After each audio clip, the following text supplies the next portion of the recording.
दिनै खोब गोजोनथाव बाथ्रा बिएसबि कलेजाव दिनै बरपेटा जिल्ला बर' थुनलाइ आफाद आरो बरपेटा जिल्ला दुलाराय बर' फरायसा आफाद जथायै देग्लायनि मेट्रिकआव फार्स्ट डिभिजन मोननाय जिल्लानि सिंनि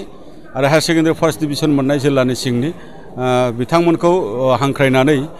दिनै बरायनाय आरो मान बावनाय बेबायदि मोनसे हाबाफारि लादों। बे हाबाफारियाव आङो बाहागो लानो मोननानै जोबोद गोजोनग्लायनाय मोनदों आरो बिथांमोननि जेनाखि मोनसे हाबाफारि बाख्नायथाव हाबाफारि बे हाबाफारिखौ लानायनि थाखाय आङो अर्गानाइजार बिथांमोननिसिम आङो रोजा रोजा साबायखर बावदों। दिनै बरपेटा जिल्लायाव जे जोंनि फरायसाफोरा दिनैनि जेनाखि मोनसे गोदान मुगानि मोनसे बादायलु मोनसे गोसोखौ लानानै जे बिथांमोना गावखौ दानो आरो न'खरखौ दानो थाखाय बिथांमोना जेबायदि नाजाबाय थादों थारैनो बिथांमोननि नाजानाय थारैनो बिथांमोननि सिमाङा मोगथाङाव जाफुंसारदों। बेनि थाखाय आङो आफा इसोरनि खाथियाव आङो गिबियावनो आर'ज गाबदों आरो बिथांमोनखौ दिनै जोङो लोगो मोनलायनायनि गेजेरजों बेखौनो सावरायनाय जादों जे दिनैनि मुगाया खोब बादायलु मुगा दिनैनि जेनाखि कम्पिटिशननि मुगा दिनै स्किलखौ भेलु होयो दिनै क्वालिटिखौ भेलु होयो आरो बेबायदि समाव गावखौ बोरै स्किल आरो भेलु हिसाबै क्वालिटि हिसाबै जोङो दानो हायो बेबायदिनि बाथ्राफोरखौ लानानै जोङो दिनै फरायसाफोरखौ जोङो सावरायनाय जादों आरो फैबाय थानाय समाव जिखिनि मोनसे सुबुं अनजिमा बांनायजों लोगोसे लेखा रोंनाय अनजिमानियाबो दिनै बांगासिनो दङ आरो फैबाय थानाय समाव बेबायदि गोबांथार बे मोनसे चेलेन्जेसआ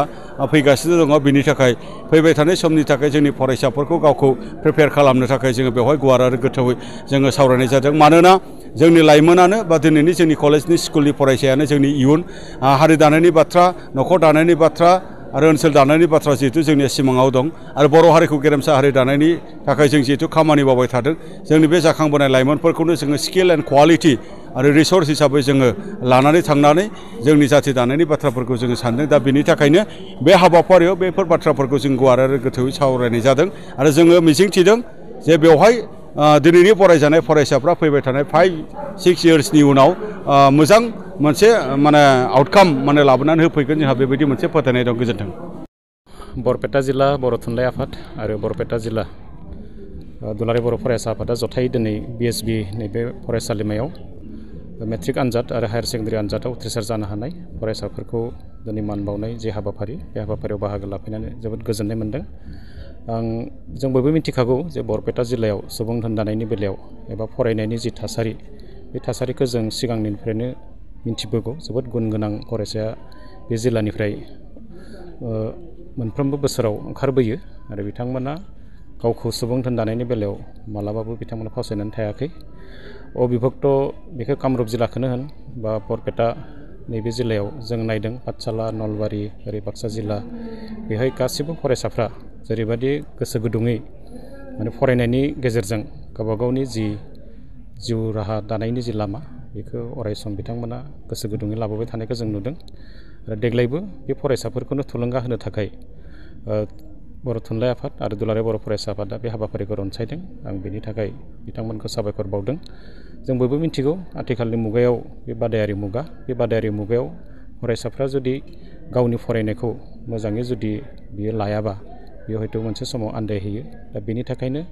आथिखालनि जि AI आरो बेजों लोगोसे दिनैनि जि मुगा बे मुगायाव जुदि गावखौ थावरिनांगौ जायोब्ला गावखौ गुन गोनां सोलोंथाइनि गेजेरजोंनो बे गावखौ गायसनना लानांगोन आरो बे थासारिया बरपेटा जिल्लायाव दिनै बर' थुनलाइ आफादजों लोगोसे दुलाराय बर' फरायसा आफादा थासारिखौ दानायाव अरायसम बिथांमोनाबो नारा नाथा जुजिबाय थादों आरो जोबोद मोजां मोजां फरायसाफ्रा बोसोरफ्रोमबो गुबुन गुबुन फरायसालिमा आरो फरायसालियाव बे जिल्लानिफ्राय बाहागो लाहैयो आरो बेनि अनगायैबो बे निटआवबो बा JEE बेहायबो बिथांमोना मोजां मासि आवग्रिनानै फरायसाफ्रा दिनै इन्जिनियार जानाय आरो डाक्टर जानायखौबो जों बे जिल्लानिफ्राय नुबोदों। दा बे मोनसे गोजोनथाव जोंनि थाखाय बर' हारिनि थाखायनो आरो बेबादिनो